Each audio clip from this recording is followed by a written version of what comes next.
We're about an hour and a half away from green flag time here at the Eagle River Speedway for the final night of racing here in the 2020 season. Hi, I'm Todd Rose here with the Rose Racing Report, and it is the final night of racing here at Eagle River Speedway, and that means two things. One, increased payouts, and the night will end with fireworks. But the fireworks won't be in the sky all night. They'll be on the track as well with increased payouts for all of the classes here at the Eagle River Speedway. It should be a great night of racing to cap off a great year here at the Eagle River Speedway. We'll have the highlights ahead on the Rose Racing Report. Two junior microsprint features got the night's main events underway just prior to intermission and the fireworks show. The first race saw Katherine Towne in the 33, who we'll talk to later in this video, take the lead early and never look back. Caleb Worm in the 19 and Lucas Zdroik, also in 19, followed in second and third. In the second feature, it was another Zdroik grabbing the early lead as Mason Zdroik in the 11 took the lead into turn 1. Further back, a couple of UPIR regulars, Carson Artley in 19 and Carl Worm in the 9, were dueling for position and came together in turn 4 on the first lap. Worm would grab the spot, then set his eyes on defending Eagle River Series champion Blake Hartman in the 13. Hartman would get sideways and Worm would grab the spot. Meanwhile, it was all Mason Zdroik up front in the number 11 who grabbed the win.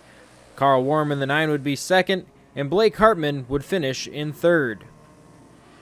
The 600 microsprints were in action next with Cole Stella in 9 and Kevin Worm 29 on the front row. Stella grabbed the lead while the field filed down into a single file line behind him. Though it was smooth sailing to the end, a couple drivers had mechanical issues. Kevin Worm would be the first as he headed to the pits after a strong run. Dustin Kangas would join him as Stella flew by on his way to the win. Maya Towne and Russell Klein followed in second and third. Up next was the stock feature, led to green by Devin Snellenberger. The 15 of Ryan Glenben mounted an early race charge to try taking the lead from Snellenberger, but would fall back in line. Racing throughout the field was seen in this feature with Ryan Valeria in the 5 and the 16 of David Blackberg battling their way through the field. A change for second. Ron Snellenberger in the 10 took the spot from Ryan Glenben, but Glenben wasn't going to go away without a fight. The battle would rage until the final lap of the race, reeling in Ryan Valeria and others from behind to join the fray.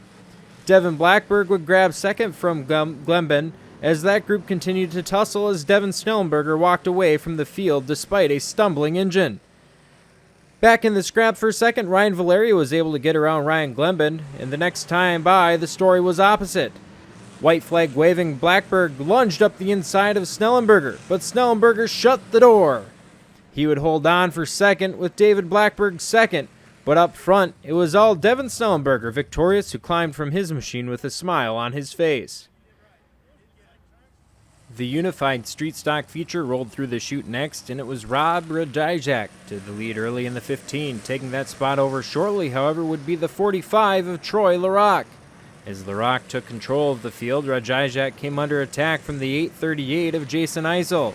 Eisel completed the pass on the backstretch, moving him to second. The race turned into Larocque versus the rest of the field, and the rest of the field was nipping at each other's heels, with Ryan Brown going for a spin in the 25 after contact with Tristan Valeria on the last lap. Troy Larocque took home the win, though, with second and third going to Jason Eisel and Rob Radijak, respectively. The B-Mods roared into action next with a total of 18 drivers ready to do battle in what was sure to be a crowded race.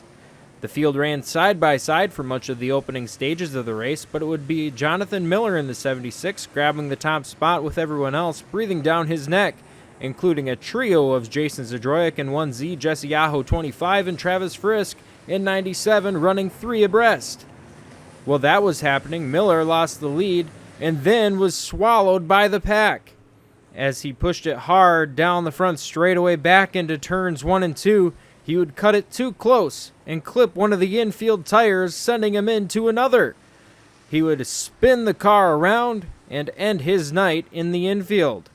Meanwhile, in turn 4, Pat Ritchie, in his first ever Eagle River appearance, had also found trouble. The cause of the accident? Pat said later, driver error, poking a little fun at himself. Back to speed, Jesse Aho was storming up the inside as everyone else was looking 2 and 3 wide in a battle that was resuming from before the yellow flag. Watching all the while from the infield on the ledge of his stricken car was Jonathan Miller, knowing just moments ago he too was part of that battle. As the laps wound down, Zdroik moved himself into second and set his sights on Dunbar. In the pack, the action was still close quarters stuff. With checkered waving, Dwayne Dunbar was able to hold off Jason Zdroik, while James Frisk edged Jesse Aho for third. Making a special appearance in the 2020 season at Eagle River Speedway were the Pure Stocks, who were in action next. Jack Brickner in 26 and Logan Larson 11 were up front to start this one, but the 20 of Ethan Holm would soon grab the top spot, while the 4D of Brian Mailer took over the second position. The driver on the move from the back was Jason Melton in the 61, as he was charging to the front on the inside line. That charge, however, would end prematurely for Melton as he pulled to the inside of the front straightaway with an apparent steering issue.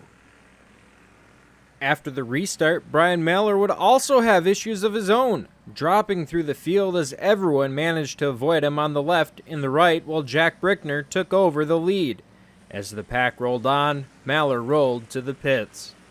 The name out front would soon change again as Brent Mindock powered his way to the lead in his number 57 machine. The move of the race, however, would belong to Quinton Morrison in the 51 with this three-wide maneuver up the inside that earned him a third-place finish. Coming to the finish line, Brent Mindock was able to hold off Ethan Holm for the victory, with Quinton Morrison finishing third after starting in the back. Mindock and family celebrated in Victory Lane.